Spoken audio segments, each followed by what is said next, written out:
উন্নয়নশীল দেশের উপর যে চাপ সৃষ্টি হয়েছে, এটা পশ্চিমা বিশ্বের সৃষ্টি। গতকালকে মাননীয় প্রধানমন্ত্রী বলেছেন যে পৃথিবীতে বিভিন্ন জায়গায় যে সংঘর্ষ হচ্ছে, বিশেষ করে মধ্যপ্রাচ্যে, সেটা কিন্তু আমাদের উপর এখানে রিপারকেশন হবে, ইভেন ইন সায়েন্টিফিক ইনভেস্টিগেশন।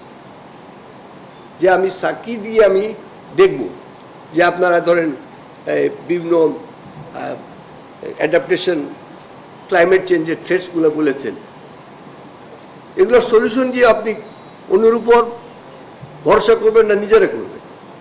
সেই জন্য আমি আশা করব যে আপনারা এই সাস্টেনেবিলিটির কথাটা যখন দেখবেন, পৃথিবীর পারিপার্শ্বিক যে আমাদের চ্যালেঞ্জগুলো আছে,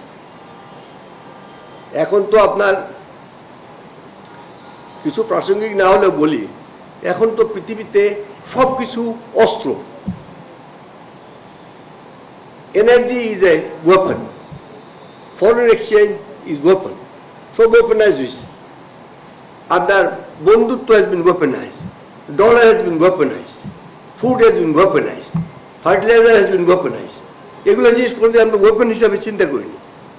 তো পৃথিবীর এই যে সাংঘর্ষিক যে দিকটা চলে আসতেছে, এটা আমাদের আরও বেশি প্রয়োজন হবে। তো নিজেরা কতখানি নিজেদেরকে দেখভাল করতে পারি। আমার সামনে আমাদের সাংবাদিক বন্ধুবান্ধব আছে।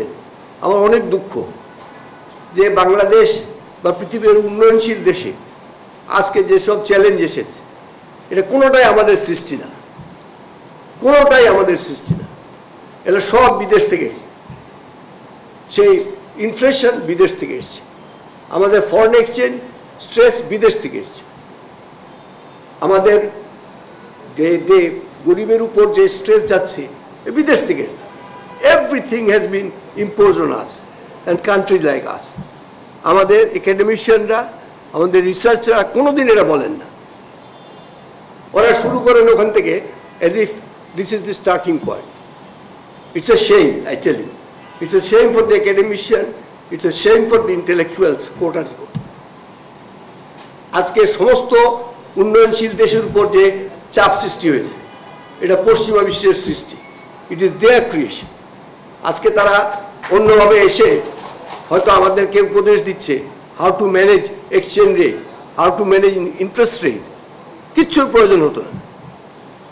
Had they not gone into this wars. এই যুদ্ধ বিগ্রহ করে এখন আবার আমাদেরকে বুদ্ধি দিচ্ছে কীভাবে দেশ পরিচালনা করতে, যাতে ভবিষ্যতে চ্যালেঞ্জ আসবে। This is not the end of the game. আবার আরও চ্যালেঞ্জ আসবে। মাননীয় প্রধানমন্ত্রী এটা ইঙ্গিত দিয়েছে। তখন যেন আমরা নিজেরা বুঝি, নিজেরা বড় বড় ওয়াশিংটন থেকে এসে যেসব বুদ্ধি দেয়, অনেক সময় এটা মেনে নিতে হয়। তার মধ্যে থেকে আমরা যেন আমাদের নিজেদের বিচার বুদ্ধিকে প্রয়োগ করি, নিজেরা মিলেমিশে থাকি, সব কিছুর মধ্যে যেন রাজনীতি না আনি।